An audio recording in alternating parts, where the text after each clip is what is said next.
Du sucre, de la farine, des œufs et du beurre, accompagnés d'un soupçon de vanille, les crêpes, William Rouxel en a fait sa spécialité. Primé en 2012 au Festival Gourmand, ce dernier a voulu mettre en avant dans ses préparations les saveurs les plus originales.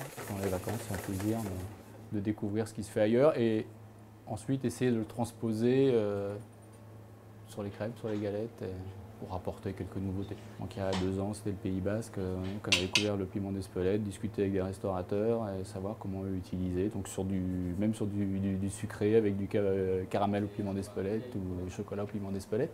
Pour autant, cet insatiable curieux culinaire n'en oublie pas la base, la crêpe bretonne, et nous fait part de son astuce pour déceler la différence entre une crêpe industrielle et une crêpe artisanale. Le tout sans lever le nez de son assiette. Le rond, là où la pâte a été posée sur le galetier, et ensuite on va commencer à voir, surtout ici, les dessins des coups de roselle au fur et à mesure qu'on a étalé notre pâte.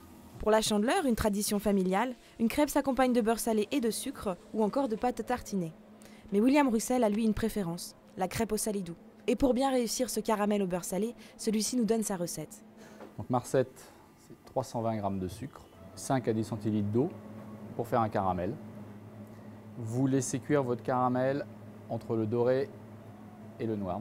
Et avant qu'il ne noircisse complètement, je mets 25 centilitres de crème fraîche. Et maintenant que vous avez la recette, à vos fourneaux.